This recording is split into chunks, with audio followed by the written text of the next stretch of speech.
Hi, good evening, everyone. Joining us here in the room and online as well in this hybrid world that we now inhabit. My name is Ben Bland. I'm the director of the Asia Pacific program here at Chatham House. And I'm delighted to see you all and to not see you all online, but you can see me for this discussion on China's economy, where it stands post the reopening, following 3 years in which China has been closed to the world due to the pandemic and the harsh COVID-0 restrictions that have been in place. Delighted to be joined by a really top-notch panel of experts to kind of make sense of where China's economy is. Is there actually a rebound at the moment? What kind of rebound? What are the short-term and longer-term challenges? And what does this intensifying geoeconomic and geopolitical competition between the West and China mean for China's economy and for all our economies? So sitting next to me here, we're lucky to have Sarah Hewen, who is the head of research for Europe and Americas for Standard Chartered Bank. Next to her, of course, we have Dr. Yu Jie, who is the senior research fellow for China here at Chatham House.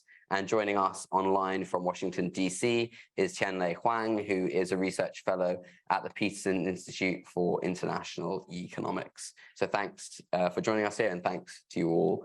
We will be talking on stage for about 35-40 minutes, and then we'll open up to questions from the floor here in the room and online. If you're online and you have questions, please put them in the Q&A function on Zoom, and I will read them out later on. But put your thinking caps on. We've got a bit of time to come up with some tough questions for our panelists.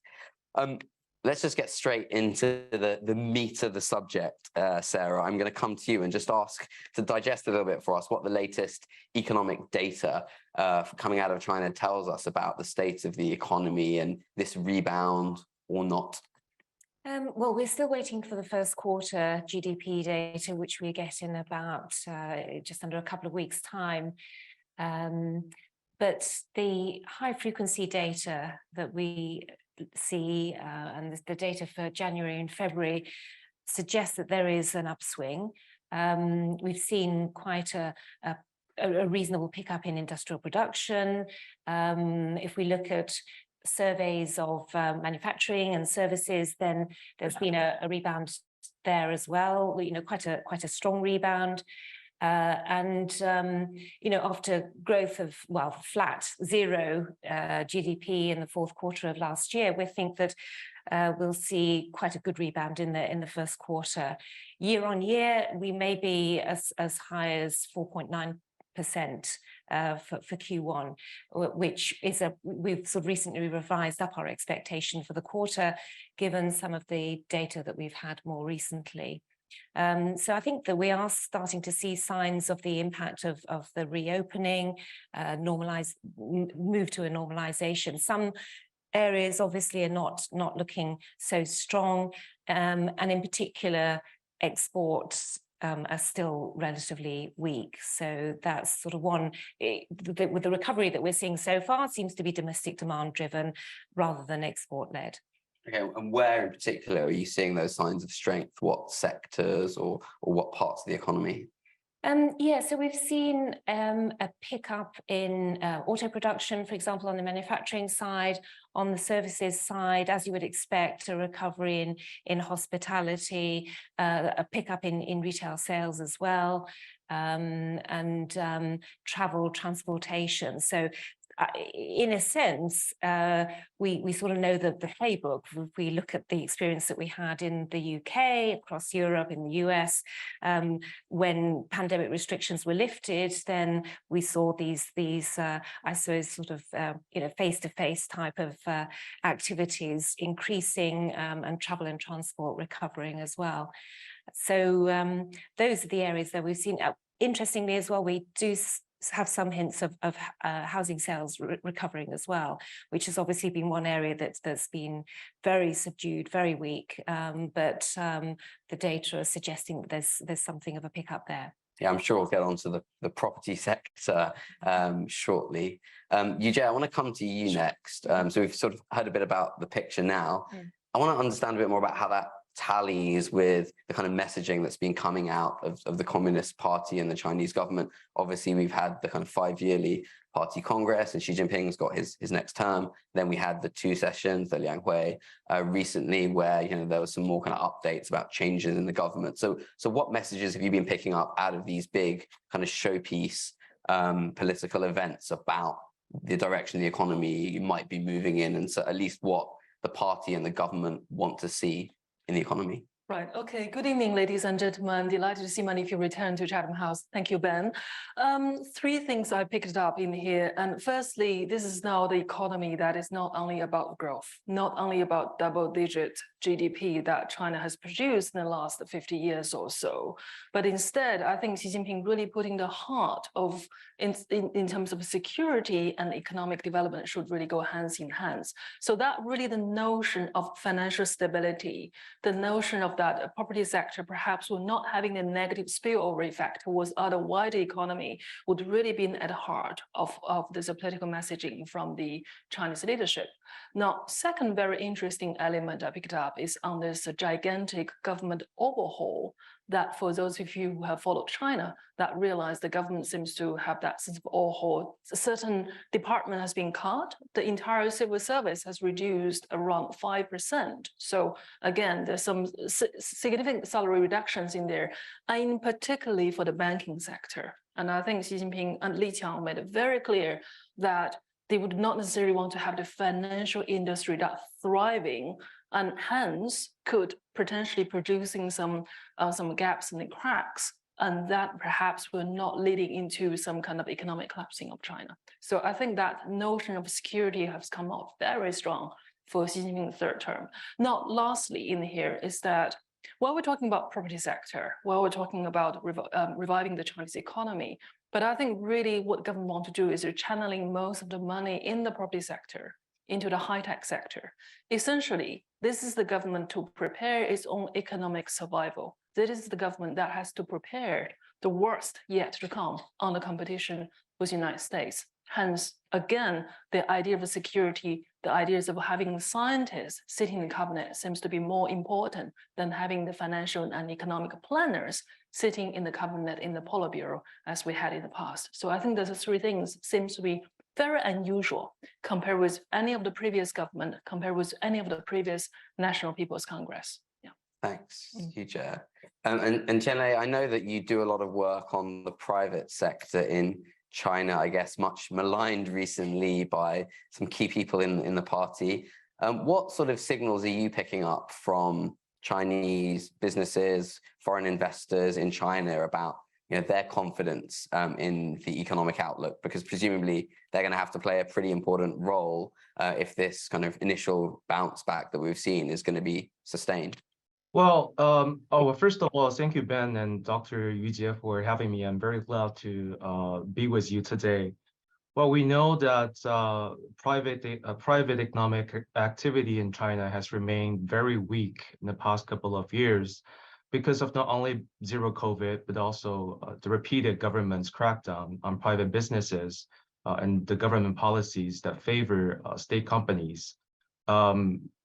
We follow investment data quite closely. And if we look at the latest data on investment, we see that actually the gap between the pace of private-led and state-led investment through February actually further widened. The gap is even bigger than last year. So it seems the wound in the private sector is probably much deeper and wider than many people initially thought. You see Chinese officials have been making lots of promises lately to try to reassure private entrepreneurs, but so far we have not seen any real progress in terms of the private economy recovering. I believe more concrete actions will be needed. Lip service itself is not going to restore confidence.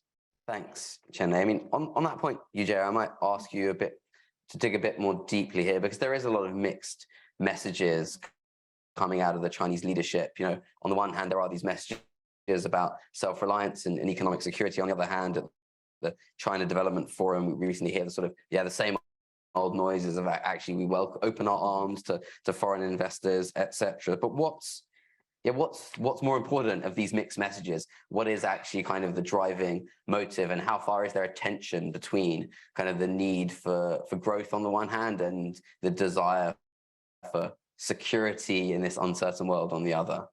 Well, I mean, absolutely agree with Tianlei just saying regarding these matters more than words for the Chinese government nowadays. I mean, we hear many nice songs from the new premier and also from the China Development Forum and thinking that China is open for business and here and there.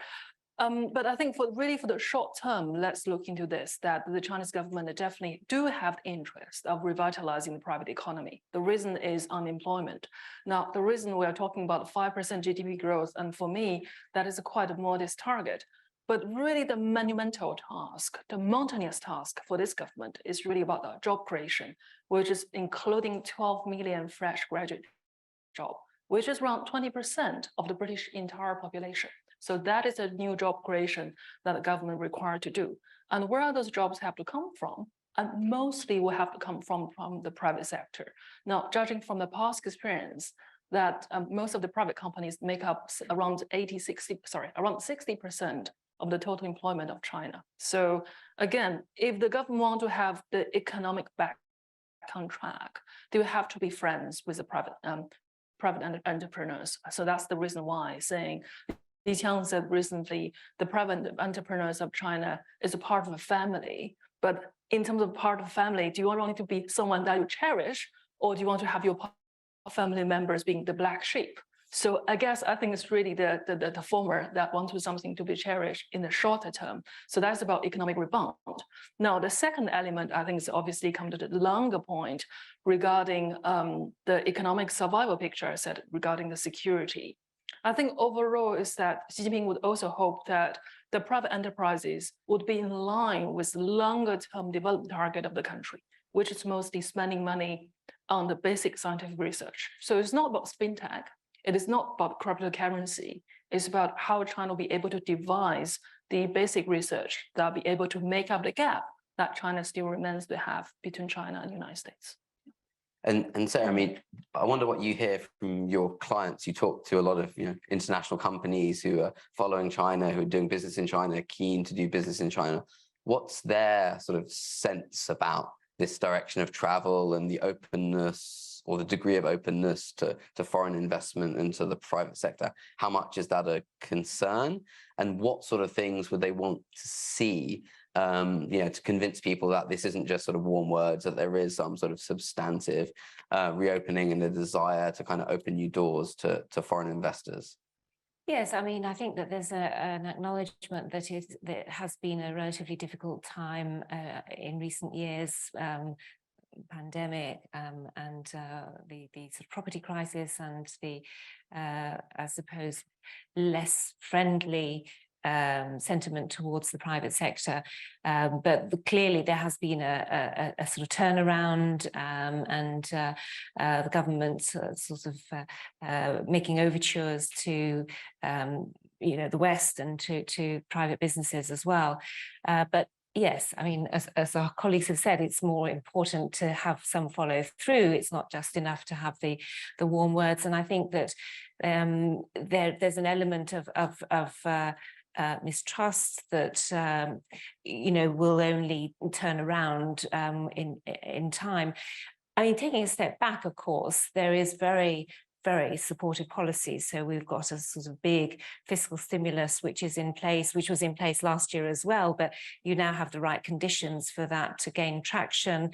Credit is cheap, and for foreign businesses, they want to also sort of see the local demand, and that we think is coming back very strongly. But I think there's still more that needs to be done to convince some businesses, particularly in terms of sort of adding more investment in.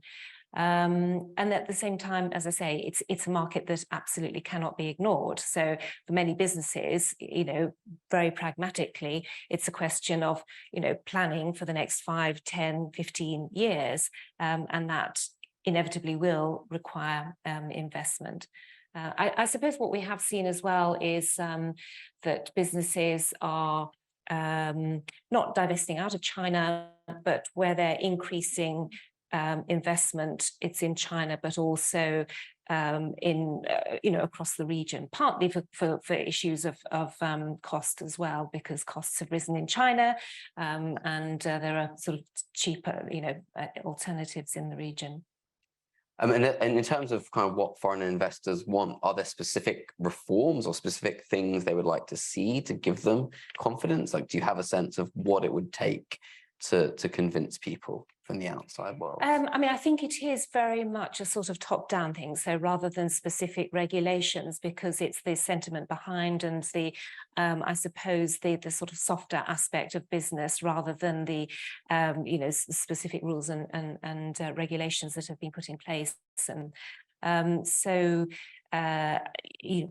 as I said, overtures are becoming friendlier again and more supportive, more private sector leaning. And I think that's as long as that remains the case, then gradually businesses will recover. I mean, it has been such a sort of period of disruption that we're looking for some normalization. And Qianlei, I wonder if I could come to you a bit on a similar question in terms of the Chinese private sector. I mean, we've seen these kind of rolling crackdowns over the last, nearly 10 years since Xi Jinping came to power across many different sort of parts of the Chinese private economy as well as the state-owned economy. But what would it take for Chinese private investors to have more confidence, to feel that these somewhat arbitrary at times sort of crackdowns are coming to an end? Like what would actually give them the confidence to move forward? I mean, do you think things like the breakup of Alibaba, is that a signal that we're coming to the end, that the worst is over? Or does that sort of tell people in the private sector that there's even more meddling coming down the tracks? Well, I think one of the contributing factors that led to the issue of lack of confidence among private entrepreneurs and investors is this greatly enhanced role of the state in economic affairs in general, including in the private sector. If I'm a private entrepreneur, I would worry that my business may be, cracked down by a document overnight coming from Beijing. I worry that my assets may be taken over by the states without giving me any legitimate reasons, right? And relatedly, this enhanced role of the party state in economic affairs and in the private sector leads to a great deal of uncertainty in terms of policy. There's not much predictability in policy making especially in the last couple of years, right? So I think it really, the state really needs to somewhat withdraw from the private sector, from economic affairs. That's fundamental. That would give private entrepreneurs more confidence. Thanks, Qianlei. And obviously there've been, as you were saying, many kind of self-inflicted wins, if you like, from the Chinese government. But one sort of other factor externally, of course, recently is the export controls we've seen from the US, increasing restrictions on inbound investment in the US, UK, other parts of Europe, not formally targeted at China, but in practice targeted chiefly at Chinese investments. Yujie, I might come to you on this. I mean, how far do you think these restrictions on exports of semiconductors and other sort of high technology goods to China and limits on Chinese companies' abilities to acquire technology and partner with universities and others overseas, how much is that going to stymie China's medium and long-term growth prospects, do you think? Well, I think this is quite damaging, quite disruptive, to say at least. Surely we still acknowledge that there's some substantial gaps in terms of technology innovation between China and the United States. In the past, that the country has been really relying upon the connectivity with the rest of the world, having the free flow of talents to be able to visit the country and go to the United States and go to other parts of the world to learn the technologies and then bring back to China. But what we have right now is that most of the advanced economies have already or began to closing that door. So part of the really bigger strategy for Xi Jinping is really to whether he will be able to grooming a generation of homegrown talents. I mean, so far, China is doing okay. I think part of the reason this is also being pushed by Donald Trump, by the president, because of this so-called China initiative introduced in the United States. And that really raising a lot of fear across American, Asian academic community, and has led into the generation of certain numbers of Chinese scientists return to China. But I think at the end of the day, connectivity remains as being a key word in terms of innovation. So what if ultimately those scientists have run out of talents and they could not really update their knowledge? And then for that very moment, I think over medium term in the next 5 years would be quite challenging for China. So even we're doing quite good for now because of all these returnees, but within 5 years' time, as the technology upgrade, and then whether China will be able to learn the latest. So I think it's really, so far, the jury's out, and we wasn't quite sure how this so-called self-reliance would be able to work for the moment. And also very interestingly, I mean, we spoke earlier today that many of the notable scientists have now taken the position in the Chinese Politburo, and universally, every single of them have a very substantial experience by either studying abroad or doing a visiting fellowship abroad. By the way, I'm doing a long paper for that. So that's why I'm just downloading my funding this afternoon. So that's the part of the reason is the connectivity. I think once China lost that connectivity, is something deeply worrying. Yeah, I mean, what's your take there, Sarah? Because it does seem to me that China's growth story was largely driven by the party and the state getting out of the way, allowing private individuals and businesses to trade and do business, and also by China's sort of connections with the world, which allowed people to acquire knowledge, know-how, and relationships, and also to kind of open up those access for trade and investment to flow both ways. So when you think about the world we're in now of rising protectionism, obviously, in China in the last few years, but now kind of being mirrored in Europe and the US and elsewhere. I mean, does that make you worry about the outlook, not just for China's growth, but in a way for all of us? I mean, I think it is very damaging, yes, to the extent that we see more protectionism and move away from globalization. At the same time, we have to remember how big still the trade flows are between Europe, China, the US. It's, we are absolutely not talking about a complete, sort of decoupling of the economies. That's not something that's going to happen. I think another feature as well is which you mentioned is the number of graduates in China coming to the labor market, STEM trained graduates in the right conditions. With a sort of entrepreneurial private sector, then there's a sort of huge momentum there and a huge drive and that could be achieved in terms of improving productivity. So it is very much, I mean, I think you have a lot of very positive factors there, as long as the sort of conditions are right. And of course, it's an imperative, given the demographic trends that we see over the next few decades in China, that productivity does increase. You can do a lot more with a shrinking population. I mean, one thing which I've worried quite a lot is this sense of brain drain from the private sector into public sector in China. Because in the past, that many of the young people generally would choose companies like Baidu or Alibaba because for quite nice working environments and also plus good salaries. But however, given the private sector has really entered into a period of certain volatility, so all they're looking for Chinese young people is they're looking for stability, they're looking for certainty. And where would it turn into? They would turn into civil service exam. So I think probably in China, they employed perhaps the largest number of civil servants in the world, and perhaps with the highest qualification in terms of education background. And the reason is because they're looking for certainty. And that means ultimately the private sector labor force in terms of brand drain was shrinking quite significantly. I just want to come back to this question of China's sort of connectivity with, I guess, the Western or advanced economies, because as you said, I think trade is still going quite well. But I wonder about outbound investment from China into Europe, the UK, and the US with all these new restrictions we've had. Obviously, they're meant to be targeted at certain sectors that are important to national security.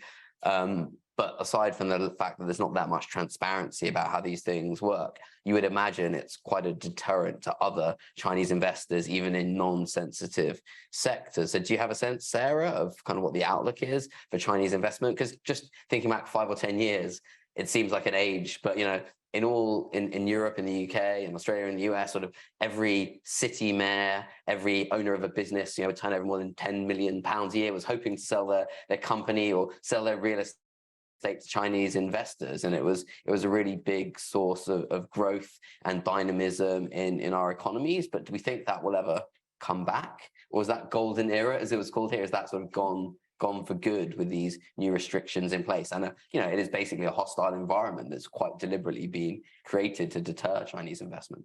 I mean, it's clear that there are certain sectors that are becoming less welcoming, put it that way, to Chinese investment. But it's far from a blanket ban. So I think, and really for Brussels, for DC, I think particularly for the Europeans, there's a bit of a sort of tussle about exactly what approach you take. And we know that you have from an individual country side, Germany, for example, that is perhaps wanting to be more open, wanting to make sure that that we don't see trade disrupted in such a sort of massive way, and equally that investment also, those investment channels stay open.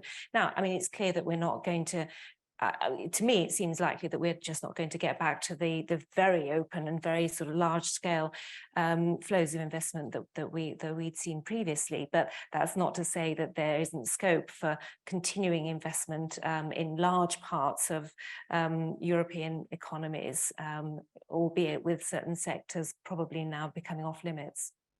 Tianmei, I want to come to you next on the property sector, which you mentioned earlier, and it's obviously one of the key medium-term or long-term challenges that China's facing, the large debts accumulated there among the big developers, the question of how local governments are going to fund themselves if they can't keep selling land to developers. I mean, this is one of those problems we've heard about for many, many years, and it always seems to be sort of on the verge of collapse, but never quite happens. I don't know if that's the hyperbole of the reporting and the analysis or something else, but what's your sense on how the property sector has been affected by the pandemic and the outlook going forward for China's property sector? Sure. So there are signs that the property slump is now easing, like Sarah just described. Property investment and sales are still in negative territory, but by much smaller amounts through February compared with last year. So it seems the government's rescue package is indeed working. By the way, the government's rescue package is mostly about providing greater liquidity support and restoring financing channels for troubled real estate developers. This, of course, risks further encouraging moral hazards and risky behaviors of both developers and speculators. But we see that this is in line with what Dr. Yu Jie just said. You see that the leadership is now focusing on the short-term stabilization of the economy, making sure that the economy does get back on track. And at the same time, they're putting some longer-term structural concerns, including the debt issue, which I would argue is simply a problem on the surface in the real estate sector. There are some other deep-rooted causes, problems in the real estate sector that Beijing has barely touched. So you see, they're making this compromise, but they can't afford to wait too long to address those deep-rooted structural problems, including what you said about the problems in local government finances, their heavy reliance on land revenue, not only land sale, but also land and property-related taxes. Property tax, as we know, is a viable option. People have been debating about the possibility of property tax for a long time. But because of many constraints, both in short-term and long term has been repeatedly postponed. But we have to admit, property tax is not a panacea. It's not going to solve all the problems in the property sector. Other more sustainable sources of revenue are also needed, also need to be explored for local governments. If they want local governments, if they want the local coffers to be more sustainable of the long term. Thanks. And I want to think a bit more about the long term. I mean, when people look at the key challenges China's facing, they think of the aging, shrinking workforce, problems with decelerating productivity growth, which aren't unique to China, but are a problem for China, as well as the struggles with shifting away from this capital-intensive growth model, which was really successful in the past. And again, I think the party and the government have been talking about this shift for a long time, but it doesn't seem to be happening. So yeah, Sarah, what's your sense then of the long-term outlook, not thinking about sort of this year or this quarter, but 10, 20 years down the line? Are we just looking at a China that's basically coming to the end of its sort of period of really rapid growth? Some of my former colleagues at the Lowy Institute did some work last year, and they predicted that China's long-term sort of GDP trajectory for growth is going to fall to 3% a year by 2030, 2% by 2040. And they argued this is kind of a natural process, right, for a really big emerging economy that's growing really fast and is basically going to be burning out. Is that your sense of where things are heading in the next 10 or 20 years as well? Or do you have a kind of more optimistic picture for how the authorities might be able to tackle some of these long-term challenges?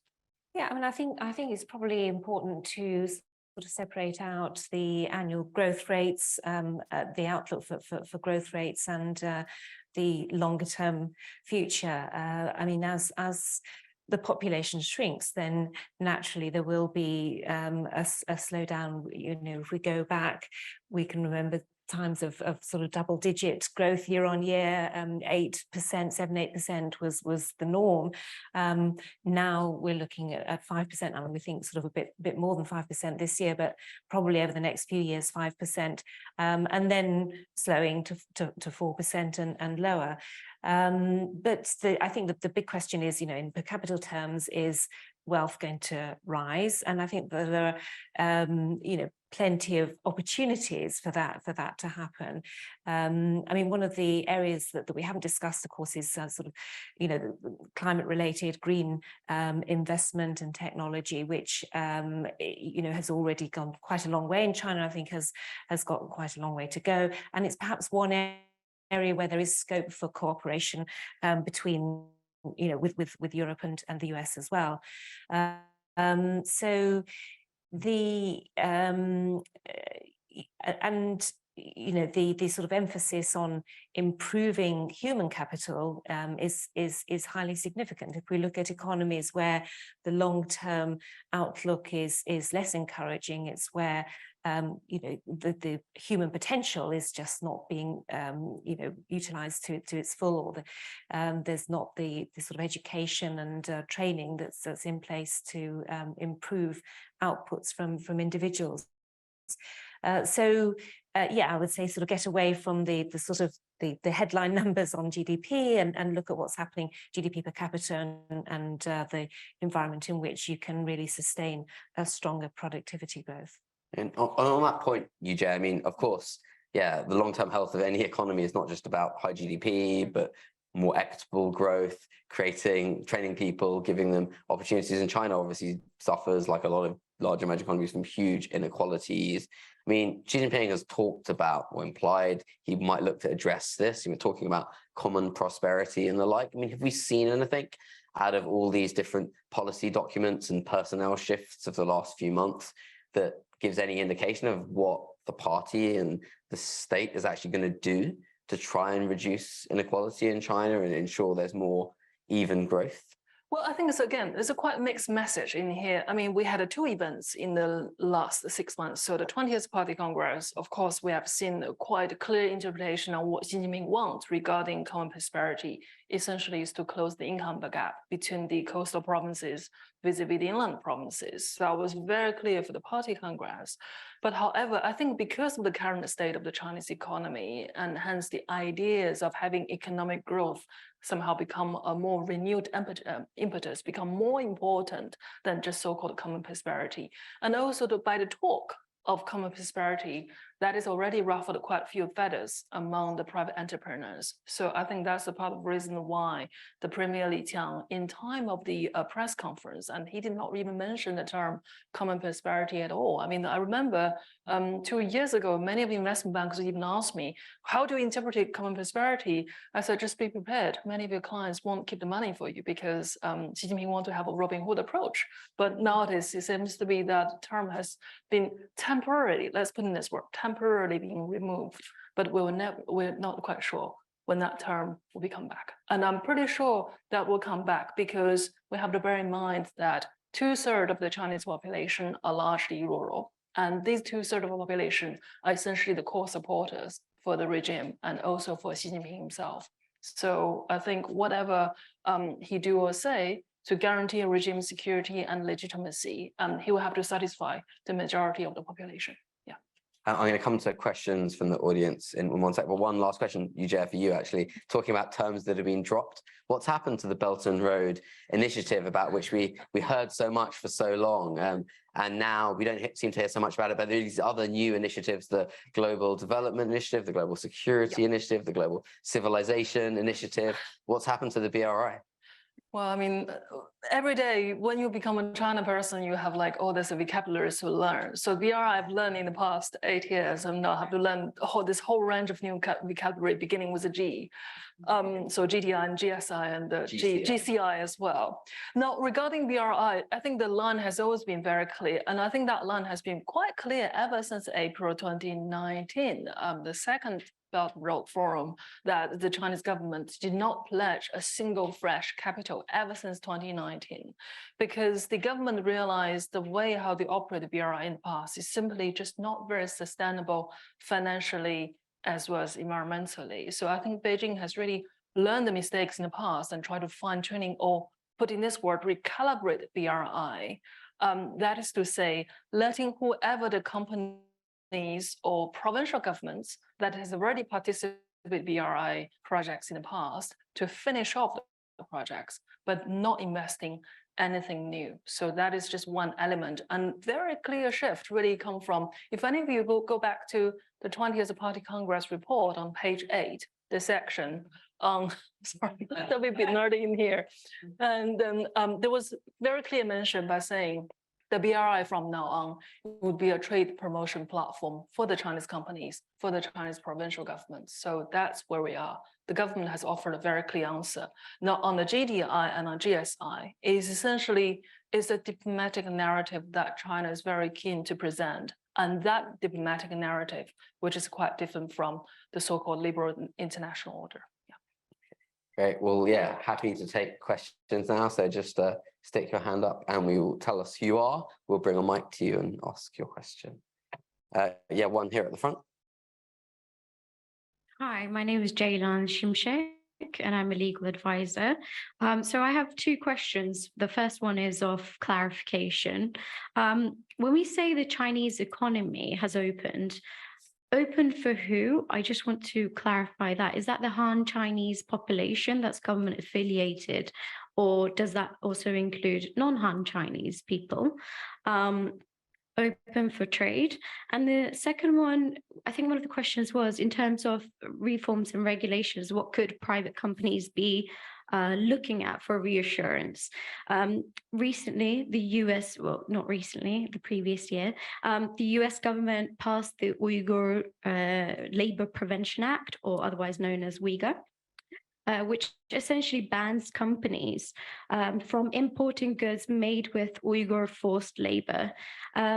Given forced labor is an emerging issue from China, I do wonder if the Chinese government is being more or looking to be more transparent in this area, or is looking to provide more reassurance to provide private investors.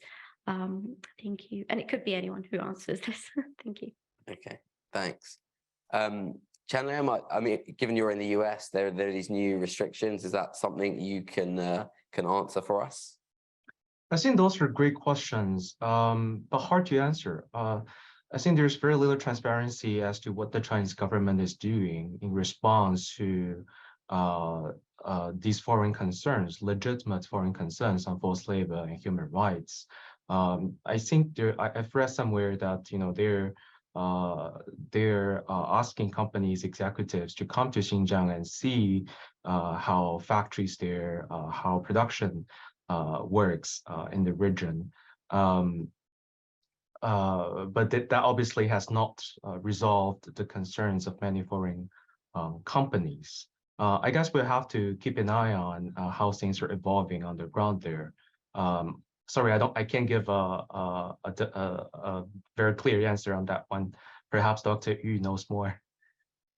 Well, I mean, speaking of the forced labor, I think recently Beijing have signed a so-called the 8 treaties with the International Labour Organization, and that was a part of the conditions supposed to deal with this Xinjiang question. But I mean, I did not really follow in details, and I think part of the reason why the investment treaty agreement with European Union has been shelved is precisely because of that issue. So let's see, perhaps we may have some creative solution come up after tomorrow that Macron and von der Leyen would have a discussion with Xi Jinping on that. Yeah. Yeah, I mean, on that, we have a question online about the trip from Hua Han. So yeah, what do the speakers make of the French EU delegation visit to China? I think it's, I mean, as I said earlier, I think it's really Europe trying to differentiate itself from the US, which seems to be taking a more hostile stance. But obviously we have sort of Macron on one side, and other leaders from other countries perhaps taking a slightly sort of different position. So to me, I mean, it's positive. It's keeping the dialogue open, and I think we should sort of take it at face value, really. Okay. Yeah, we have a question here, the gentleman in the grey hoodie. Hi, I'm Chen Dong, a student on China. I have 2 questions. One is we didn't hear much from this talk yet, is about one of the challenges facing China's economy is crumbling local government debt and diminishing returns on government investment on infrastructures. I want to know more about this. A second question is last week, European Commission President said it's not coupling, it's de-risking. But to what end the de-risking ends? We now think about it ends as like high tech. Today it is Huawei or TikTok or nuclear plant in UK. I don't know how it happens. Tomorrow it might be electric vehicles for privacy reasons or medical supplies because pandemic. But what about tomorrow or the day after tomorrow? Well, will it end? Thank you. Okay. Maybe Yuji, I'll come to you on like de-risking. Where does de-risking end? And then Qianlei, you can start thinking, and we'll come to you to answer the very simple question about local government debt and crumbling local government debt and infrastructure after that. Well, de-risking seems to be a very polite way to say we don't want your investment and we want to looking for somewhere else. I mean, let's just be very frank in here. I think this seems to be really in the mindset of many of the European companies. And this is talking about, yes, the strategy, we're still interested in investing in China, but we're also interested in somewhere else as well. So that sense of a China plus one strategy, that seems to be really in the mindset of the European, both corporate groups and also for the politicians. Now, I think the difficulty is coming here. It is not because something to do between China and Europe. But the difficulty in here is on China's choice and China's pro-Russia neutrality on Russia's invasion towards Ukraine. And I think that's really have further strengthened this existing relationship between China and Europe. And then hence many European companies naturally would taking the lessons from over-reliance towards Russia. And hence now we have just to do some scenario planning for the sense that perhaps they cannot over-rely on China. Now, the trick, the difficulties in here is that Russia is a very much one-dimensional economy that is easy to withdraw. But China is a multidimensional economy, and that the scale and the infrastructure in place, it seems to be, while we're talking about decoupling, it'll be quite a messy business.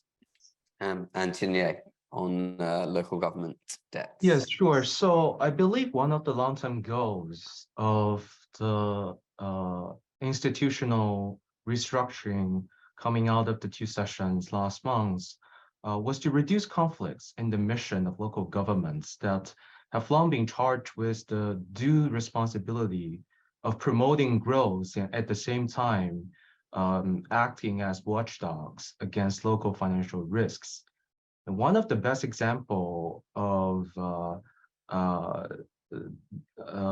local financial risks as a result of this conflicting mission is the very issue of local debt.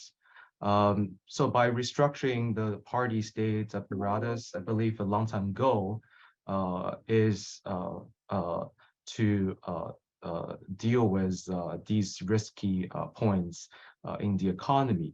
But if we look at the short term, again, you see that the government is now focusing on the short term, on the stabilization of the economy.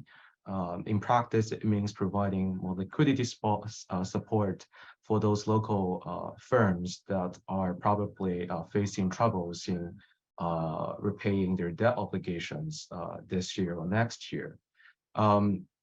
On the investment, the diminishing returns on investment, government investment in infrastructure. Well, this obviously, we discussed productivity. Obviously, one of the factors leading to a decline in productivity in the Chinese economy is this long overinvestment in not only infrastructure, but also housing, especially in lower tier cities. The issue of resource misallocation, we just discussed, right? Obviously, it's not good news for productivity over the long term. I'm Martin O'Neill. I'm a member of Chatham House. I was fascinated by the conversation about sort of shifting to more high technology development and China becoming sort of almost more self-sufficient in that arena. Two topics that to me would be related but weren't mentioned. One, intellectual property and protections of intellectual property. And second, capital account convertibility.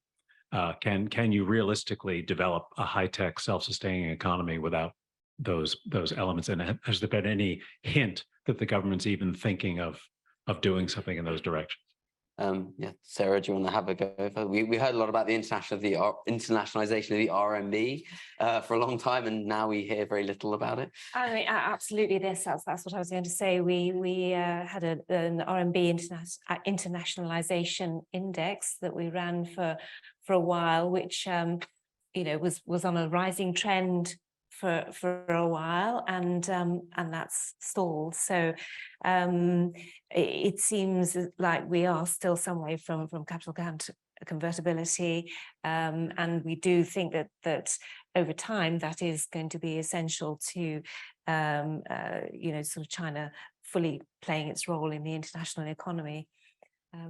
On intellectual property, I'll perhaps defer to Yuji. Well, I mean, I haven't really followed. I mean, I'm not legal specialist on here, but I think one thing, apart from intellectual property, we're concerning here, and also let's keep eyes on this new National Data Bureau that is essentially about how the government is going to use the data and how the government is going to store the data, and also how the government is going to use the data for the governance purposes. Again, there's something to do with algorithm and also AI creativity. So I think these are all the new emerging issues that perhaps in the past, whoever will follow China doesn't necessarily need to follow, but these days we just need to pick it up.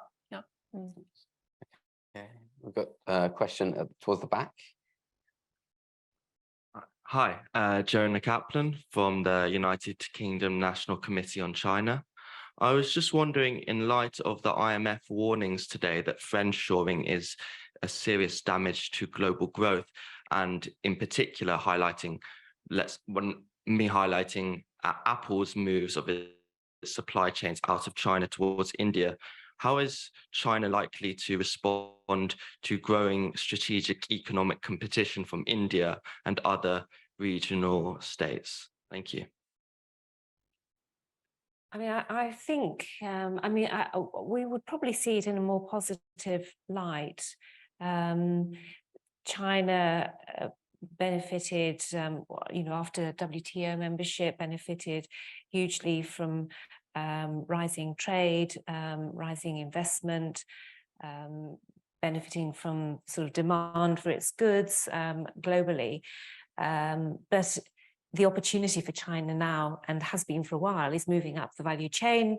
And, as I mentioned earlier, we're already seeing investors, looking for, or businesses spreading their investments around the region, looking for sort of low value added investment in countries where you have low wages. So I think this is a sort of natural process rather than, you can see it as being part of a natural process rather than necessarily in a particularly sort of sinister light. So, we would take the view that India's development is good for the global economy as much as China's development. And there are sort of opportunities that will have arisen across the Asia region.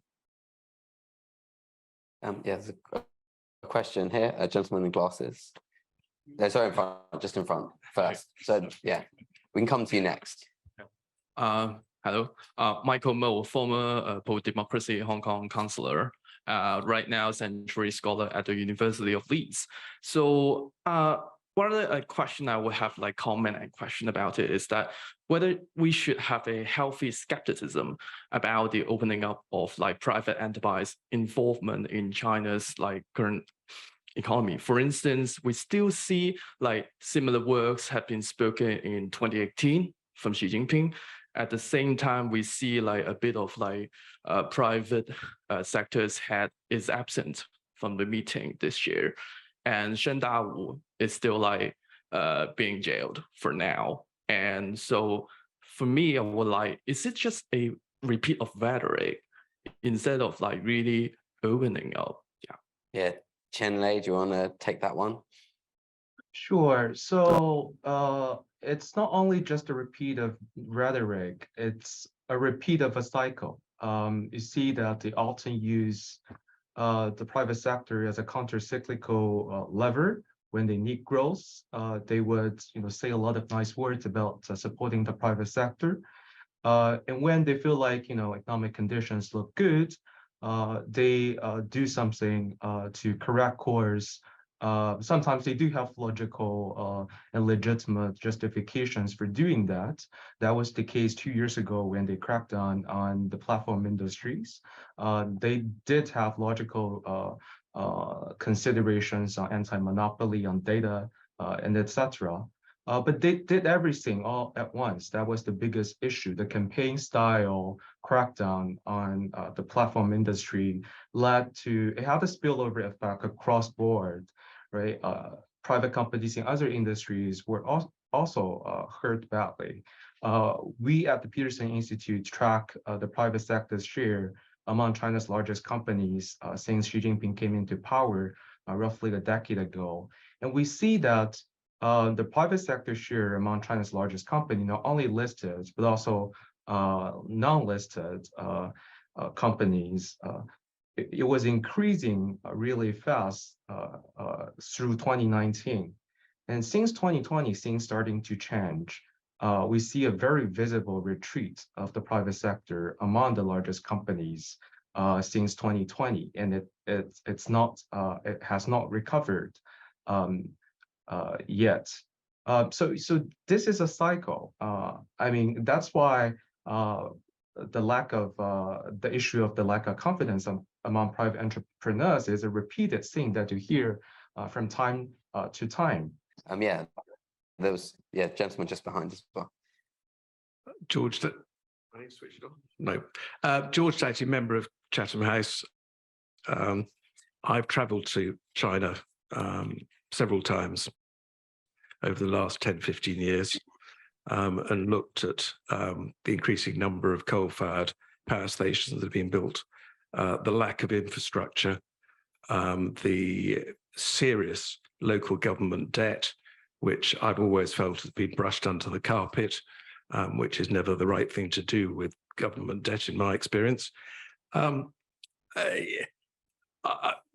think everybody's being very sort of predominantly optimistic about the future of China in the panel, and I question that. I question that China's support of Vladimir Putin and Russia's invasion.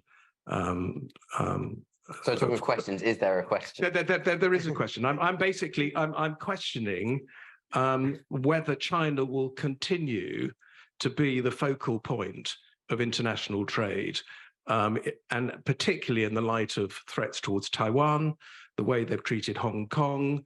I think this glorified projection of China as being the center of the universe is not going to be sustainable in the 5, 10, 15-year period that the panel was suggesting that companies ought to be looking at.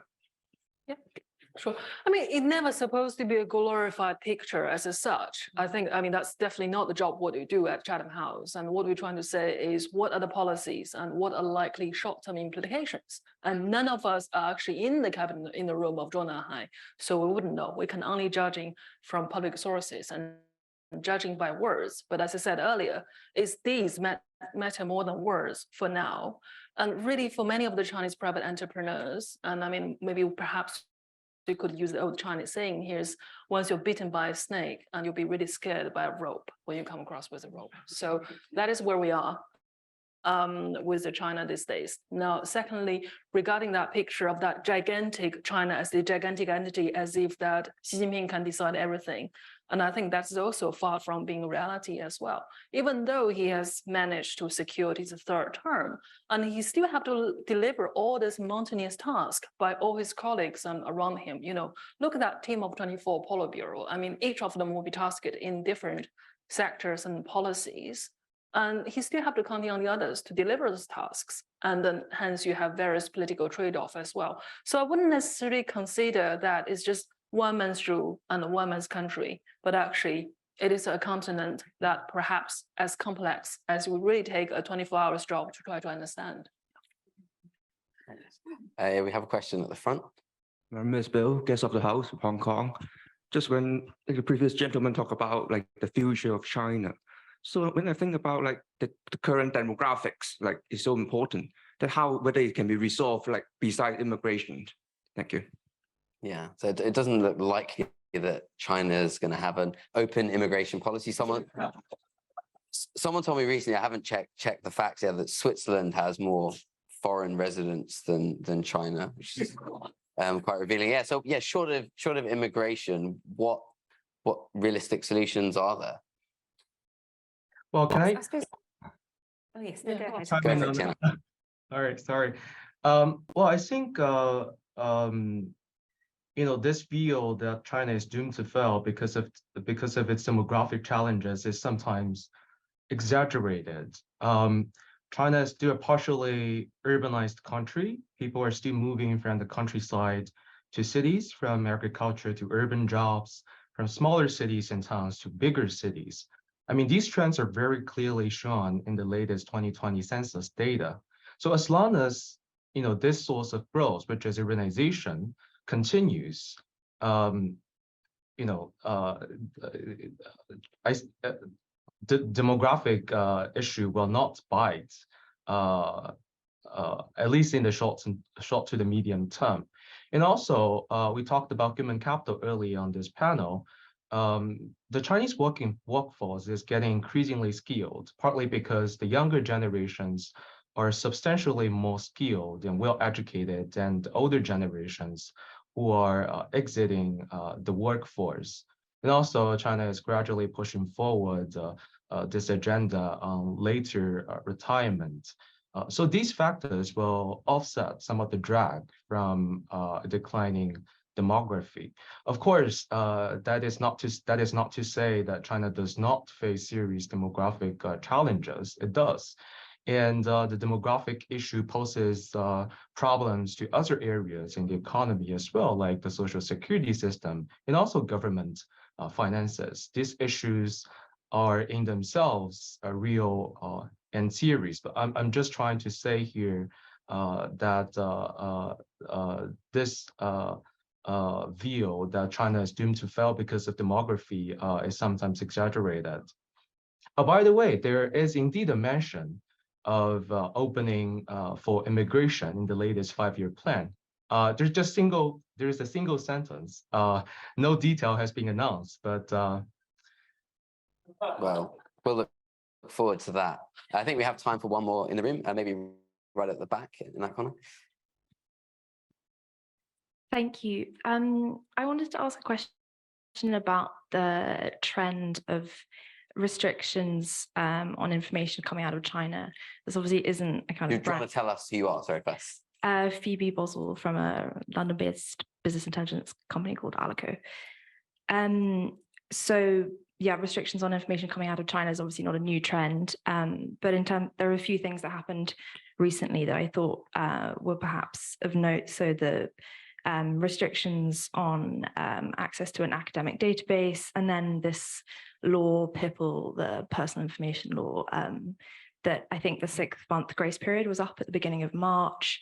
And so in terms of data coming out of China, I just wondered whether at Standard Chartered you've seen any practical implications for clients there. And then also just in terms of a broader trend, whether this law you think will actually, maybe to Yujie, will actually be enforced, and whether this could be a problem for foreign companies looking to do business in China. Yes, I mean, I'm afraid I can't speak specifically on that law because I'm not familiar with it. The ideal is to have free-flowing information and as much accurate information as is available, and the more that the information is constrained and the more that the flow of information is constrained, the more difficult it is to sort of build businesses and attract investment. So I mean, that's just a sort of broad comment that I would make, but yeah, I mean, I didn't study that law anyway, but I did read something, and we actually, Chatham House, we did a workshop to study that China's personal information law and also data security law. And quite interesting, what we found out among all the cyber experts is that it seems to be there's some similarities between the European's GDPR and China's personal information law, which has been introduced, that's for sure. But the key difference in here is that obviously GDPR, you cannot disclose your location of the data, whereas in China, you're required to disclose the location of data. So I think that's really the bone of contention here, and we shall see how that's going to develop. But so far, I think the government should know the information, most of the information. Well, thanks for all your questions. Hopefully we've provided some useful information, though we can't answer every question about China's future in a 1-hour panel, but I'm sure we'll have many more events on Hong Kong and Taiwan and lots of other important questions too. But please, for now, join me in thanking our panelists for their great intervention today.